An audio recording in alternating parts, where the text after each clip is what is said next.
धर्मनगरी से दगा जनता भूलेगी नहीं। नेक्स्ट, बीकाणा की पहचान धर्मनगरी के रूप में भी मानी जाती है। सेवा भाव और सुख दुख में एक दूसरे के काम आना बीकानेर वासियों की आदत में शुमार हो गया है। अब कोरोना संकट में दानवीर और संस्थाएं सभी से जो बन पड़ रहा है, मदद कर रहे हैं, कोई भूखा नहीं सोए। इसके लिए खाद्य सामग्री और कोरोना संक्रमण से बचाव के लिए मास्क से लेकर सैनिटाइजर तक बांटे जा रहे हैं। लेकिन मानव जाति पर संकट के इस चुनौतीपूर्ण समय में भी लालची लोग कमाई करने में जुटे हैं। नेक्स्ट, जहां सेवाभावी लोग आटा, दाल, राशन और मिर्च मसाले के पैकेट बांट रहे हैं, वहीं कुछ लोग कालाबाजारी भी करने में बाज नहीं आ रहे हैं। आटा तक ऊंचे दामों पर बेच रहे हैं। कुछ लोगों ने तो चोरी छिपे गुटखा, जर्दा और सिगरेट जैसी नशे की लत वाली वस्तुओं को 3-4 गुना दाम पर बेचने का धंधा शुरू कर रखा है। नेक्स्ट, जिला प्रशासन की ओर से जारी राहत सामग्री जरूरतमंद तक 100% पहुंचाने का प्रयास कर रहे हैं। इसकी निगरानी ऐसे समय में संभव होती है। ऐसे संकट के समय हर इंसान से इंसानियत की उम्मीद रहती है। जो अपना दीन ईमान बेचकर मुनाफाखोरी में जुटे हैं, वे आत्ममंथन करें। धान मंडी को खोल दिया गया है। अन्नदाता ने खून पसीना एक कर फसल उपजाई, अभी सरकारी खरीद शुरू नहीं हुई है। लॉकडाउन के चलते गांव ढाणी के किसान अपनी उपज का कुछ हिस्सा ज़रूरतों को पूरा करने के लिए बेच रहे हैं। ऐसे में कुछ किसान की मजबूरी का फायदा उठाकर उससे सीधी उपज खरीद रहे हैं। ऐसे लालची लोग मंडी टैक्स, जीएसटी सहित अन्य टैक्स चोरी कर मुनाफा कमाने से बाज नहीं आ रहे हैं। संकट के समय मदद हमारी संस्कृति है। ऐसा कर बीकाणा की पहचान पर दाग नहीं लगाएं। पतंगबाजी पर जिला प्रशासन ने रोक लगा रखी है। इसके बावजूद लोग घरों में चोरी छिपे पतंग और डोर बेच रहे हैं। सबसे ज़्यादा खतरनाक चाइनीज मांझा बेचा जा रहा है, जो प्रशासन हालात में भी बेचना प्रतिबंधित है। जिला प्रशासन, चिकित्सा महकमा, सफाई कर्मी समेत अन्य कर्मवीर इस संकट के समय में अपना जीवन दांव पर लगाकर काम कर रहे हैं।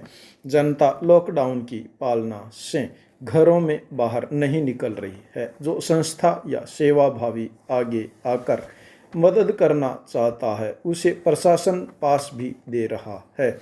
जरूरी वस्तुओं को बेचने की छूट भी दी गई है, परंतु यह भी कड़वा सच है कि दूध और दूध उत्पादों के बूथों पर कई गुना दामों पर नशे का सामान ज़्यादा बेचा जा रहा है। अभी लॉकडाउन की पाबंदियों में आने वाले दिनों में कुछ छूट मिलनी भी शुरू हो जाएगी। धीरे धीरे जनजीवन भी सामान्य हो जाएगा, परंतु संकट के इस समय में जहां मदद करने वालों का नाम इतिहास में दर्ज होगा, वहीं मजबूरी का फायदा उठाकर मुनाफा कमाने वालों को भी जनता कभी भूलेगी नहीं। होता ऐसा ही है, लेकिन इसके अलावा सीमांत क्षेत्र के लोगों की लॉकडाउन ने दिनचर्या बदल दी है।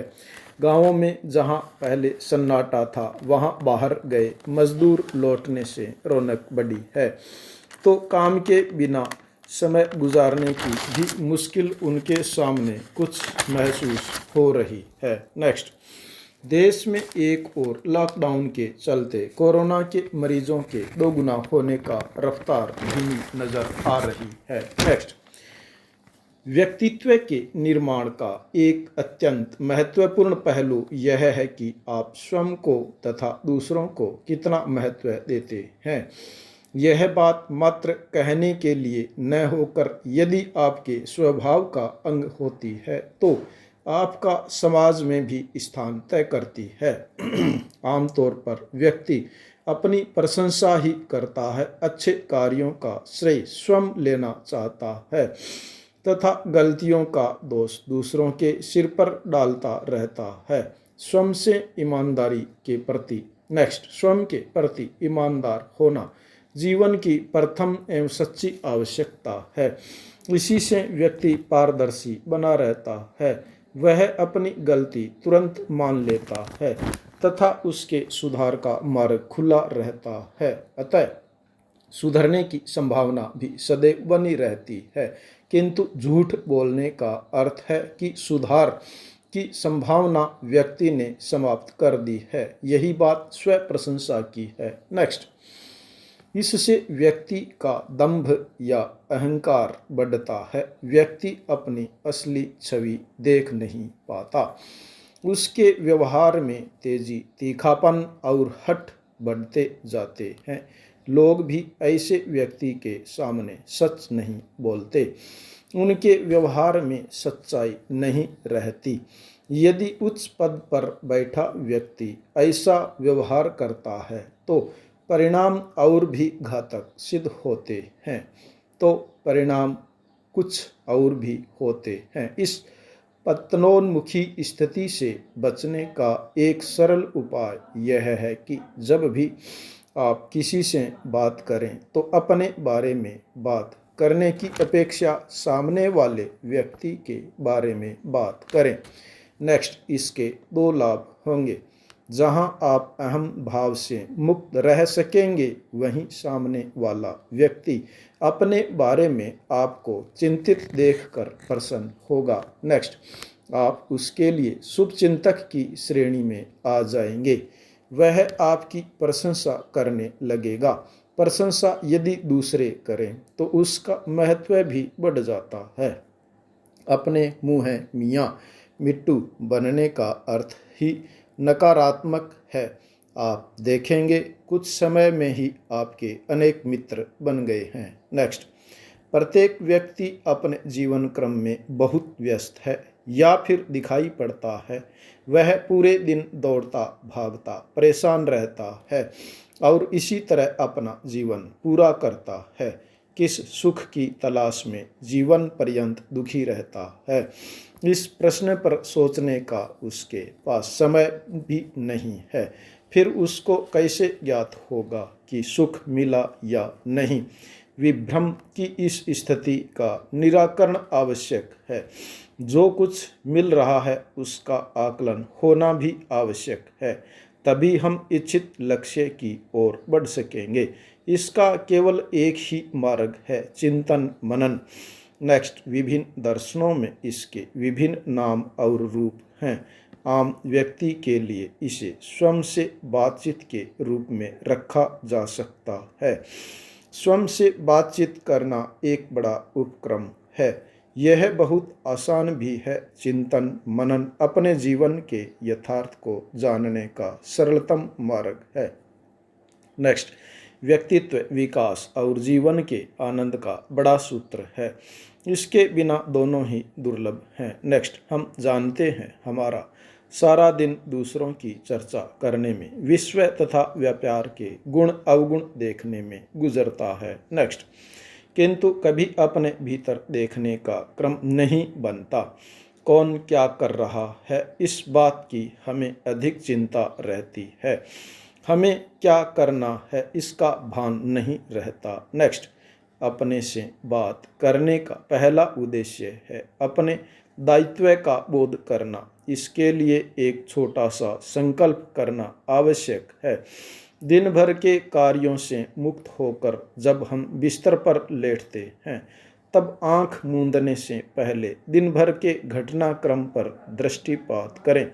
पूरे दिन में क्या किया, क्या करने से रह गया, कैसे किया आदि का आकलन कर लें। यह भी सोचें जो किया क्या वह सही था, जो रह गया क्या उसके लिए आप जिम्मेदार हैं।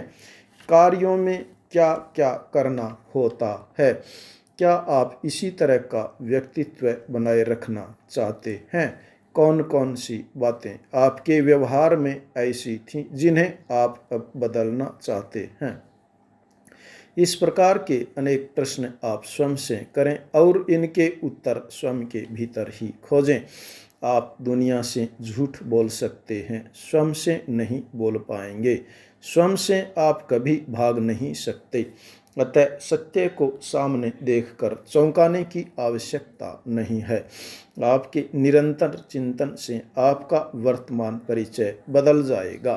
आप संकल्प करें कि आपको बदलना है। प्रातःकाल जब आंख खुले तो बिस्तर से उठने की अपेक्षा आप फिर आंख मूंद लें। रात की बातों को दोहराएं, अपने संकल्प को दोहराएं। ईश्वर से प्रार्थना करें कि वह आपको संकल्प पूरा करने की शक्ति दें, लक्ष्य की ओर बढ़ने की प्रेरणा दें। फिर देखिए आपका दिन कैसे बीतता है। शाम को आप अपने आकलन में स्वतः ही नफा या नया व्यक्तित्व ही देखेंगे। जादू जैसा असर मिलेगा। कुछ ही समय में आपका व्यक्तित्व निखरने लगेगा। आप अपने आसपास के सभी लोगों और प्राणियों के प्रति संवेदनशील होने लगेंगे। आपका दृष्टिकोण व्यापक हो जाएगा। स्वयं से बातचीत की नियमितता एक बड़ा वरदान साबित होगा। भटक के लिए बहुत घर पर दो अब ध्यान, घर ही अपना आसरा पर खुशियों की नाम। राम नाम का सुखद है सारे सारे काम, बच्चों की मुस्कान सा मंदिर सा है यह धाम। दुनिया का सबसे बड़ा पॉपकॉर्न बॉक्स क्रोएशिया में बनाया गया है। यह इतना बड़ा है कि इसे भरने में 1 घंटा 57 मिनट का समय लगता है। दाल बाटी का नाम सुनते ही विवेक ने रजनी को देख लिया। संतति के तौर पर मेरी 3 पुत्रियां हैं, सभी विवादित हैं। लॉकडाउन से एक रोज पहले ही बड़ी बेटी का फोन आया, पापा आप 65 वर्ष के हो चुके हो। मैंने कहा नहीं, मैं 85 वर्ष का हो चुका हूँ। सावधानी बरतना और घर के बाहर मत जाना। मैंने तो 22 तारीख को मोदी जी के लॉकडाउन की घोषणा होने के पश्चात घर से बाहर निकलना ही छोड़ दिया। आंसू पल भर के लिए भी शांत नहीं बैठता था। शरारती स्वभाव के चलते बच्चे उससे दूर ही रहना पसंद करते थे। क्लास में भी वह अपने टीचर्स से उल्टे सीधे सवाल जवाब करता रहता था।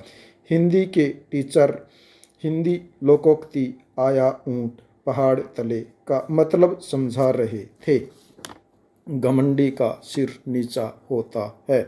लेकिन कन्हैया साहू अमित उन युवा रचनाकारों का प्रतिनिधित्व करते हैं जो छंद मुक्त कविताओं के दौर में छंद को पुनर्स्थापित करने में लगे हुए हैं। नेक्स्ट, उत्तर प्रदेश के बांदा शहर कोतवाली की पुलिस ने शुक्रवार को कथित रूप से लॉकडाउन का उल्लंघन करने के आरोप में कई लोगों को गिरफ्तार किया है, जबकि एक सिपाही ने खुद को घेरकर हमला करने की कोशिश करने का आरोप लगाया है। नगर कोतवाली के प्रभारी निरीक्षक दिनेश सिंह सोढ़ी ने बताया कि शुक्रवार सुबह रहुनिया खुटला मोहल्ले में लॉकडाउन का उल्लंघन करने वाले 6 लोगों के खिलाफ भारतीय दंड संहिता की धारा 188 और 269 के तहत मुकदमा दर्ज कर जिला उला राहत उला को गिरफ्तार कर लिया है। कोरोना संक्रमण की आशंका को लेकर दमदम सेंट्रल जेल के बाद रिहाई की मांग करते हुए शनिवार की जलपाईगुड़ी सेंट्रल जेल के कैदियों ने सुरक्षाकर्मियों पर हमला किया था।